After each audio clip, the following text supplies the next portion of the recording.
while we complete our mission. Let's get this party started. This store is tainted with the blood. The more damage, the better. Everybody in position. There's no harm in throwing in some fun. There's no service.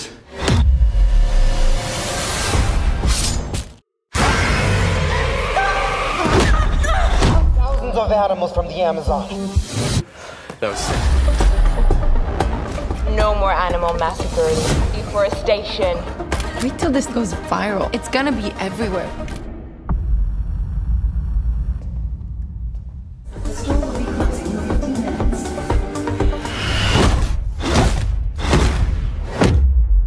It got inside.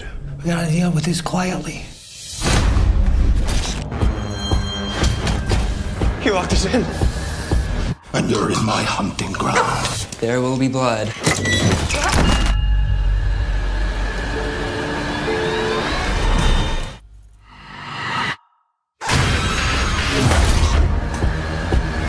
He's setting a trap.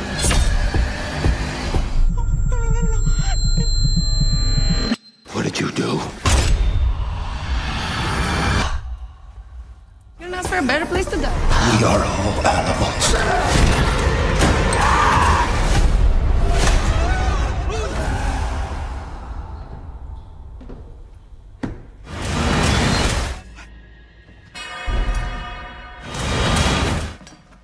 Found you.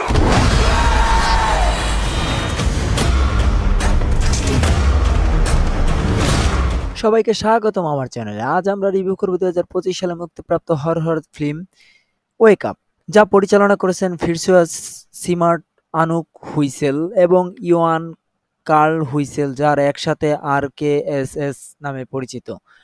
এই ফিল্মের অভিনয় করেছেন ট্যারিন ম্যানিং ও ফ্রান্সেকা স্টিউট এবং Ben McDonald. চলুন ফিল্মটি আলোচনা করা যাক। Wake up একটি তীব্র হরর থ্রিলার, যার গল্প ঘোরে একটি বড় আসবাবপত্রের দোকান আইকে এর মতো একটি মেগা স্টোরকে কেন্দ্র করে। এখানে একদল তরুণ পরিবেশবাদী অ্যাক্টিভিস্ট, যাদের নেতৃত্বে আছে শু, দোকানের ভেতরে একটি প্রতিবাদ শুরু করে, যাতে তারা কর্পোরেট অপচয় এবং পরিবেশ ধ্বংসের বিরুদ্ধে বার্তা ছড়াতে পারে। কিন্তু তাদের পরিকল্পনা ভয়াবহভাবে ভুল হয়ে যায় যখন দোকানের নিরাপত্তার প্রধান এবং তার টিম তাদেরকে আটকে ফেলে। তার মধ্যে একজন সিরিয়াল কিলার, যা দোকানের ভেতরে লুকিয়ে আছে, তাদের একে একে শিকার করতে শুরু করে।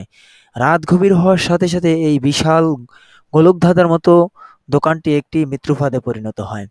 ৮৮ মিনিটের এই ফিল্মে পরিবেশবাদ ও বেঁচে থাকার সংগ্রাম এবং ক্লাস্ট্রোফোবিক হররের একটি মিশ্রণ, যা দর্শকের শেষ মুহূর্ত পর্যন্ত আটকে রাখে।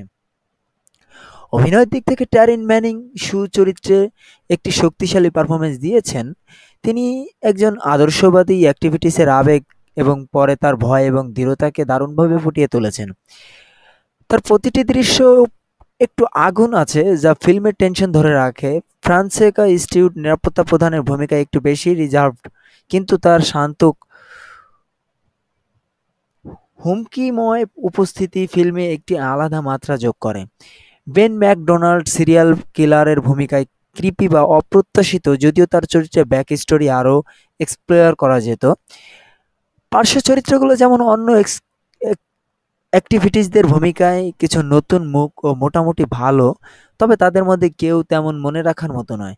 কিছু ডায়লগ একটু ক্লিশেই, বিশেষ করে প্রতিবাদের দৃশ্য, কিন্তু কাস্টের যে সম্পর্ক ফিল্মে এগিয়ে নিয়ে যায়, সব মিলিয়ে অভিনয়টাকে হরর থ্রিলারের জন্য যথেষ্ট কার্যকর বলা যায়।